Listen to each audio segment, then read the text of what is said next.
This man walked into a royal court and dared every musician there to keep up with him. His name was Bobbili Keshavaya, undefeated, and he came with the hardest rhythm cycle in the entire tradition, 128 beats long. Most musicians wouldn't even attempt it. One temple priest stepped forward anyway. The story goes that he stayed up that same night and composed an entirely new piece in a brand new scale, just to answer the challenge. The next day, he matched Keshavaya's 128 beat cycle note for note. Then he hit back with a rhythm cycle of his own invention, 79 beats, built in a structure nobody else had ever used. Keshavaya couldn't reproduce it. It'd just been outmatched. Here's a lesson. He didn't just practice the existing rules harder. He built a rule that didn't exist yet. If you want to stand out, sometimes the move isn't mastering the format, it's inventing one. If you've ever felt like the only way to win was to play by someone else's rules, this is proof that's not true. This used to be background music, built for one purpose, keeping a dancer's feet on beat. It was called the Swarajati, fast, rhythm-heavy, full of spoken dance syllables called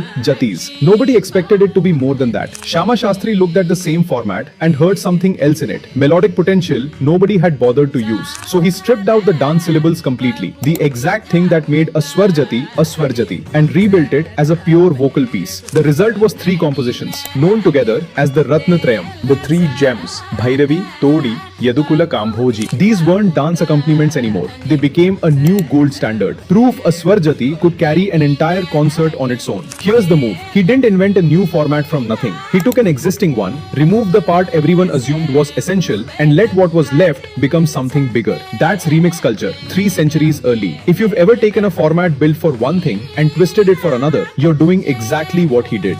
This melody used to be basic, a rustic folk tune, nothing fancy, used everywhere. It's called Ananda Bhairavi, a centuries-old raga open for anyone to use. Shyama Shastri didn't invent this raga, but he went in and added notes that weren't technically supposed to be there, what musicians call Anyaswar. Bit by bit, across pieces like Marivere Gati and O Jagadamba, he turned a plain folk tune into something deep, emotional, unmistakably his. And it worked so completely that other master musicians came to call this raga his, practically his private property. Same scale, same notes available to everyone, but nobody else owned the sound of it the way he did. This is the real lesson in personal brand. He didn't need a new sound from scratch. He took something open to everyone and went so deep into it, so consistently, that it became inseparable from his name. If you're trying to find your sound, you don't need something brand new. You need to go deeper into something than anyone else has bothered to. This is a standard 7-beat rhythm cycle. Predictable, comfortable. Everyone played it the same way. Most musicians divided it 3+4. Simple, expected, easy to follow.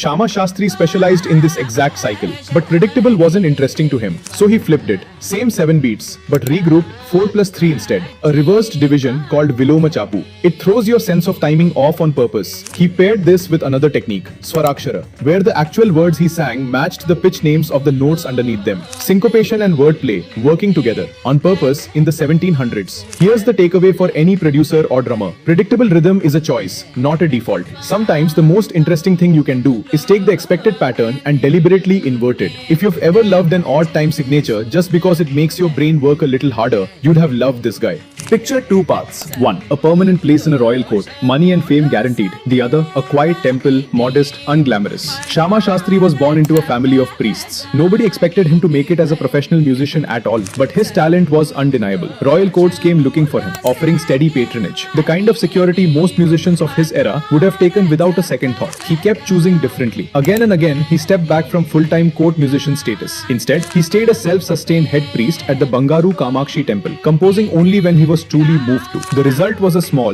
deeply curated body of work. Fewer than 300 compositions in his lifetime. Not because he couldn't make more, because he only made what mattered to him. Here's the real takeaway. Independence isn't just a financial choice. For him, it was about protecting the headspace to create only from real inspiration, not on someone else's schedule. If you've ever felt pressure to grind out content just to stay relevant, his life is proof that staying small and intentional can be its own kind of mastery. That's the 5-episode story of Shyama Shastri, rhythm hacker, raga owner, format bender, and the original independent artist. If this changed how you see Indian classical music, follow for more.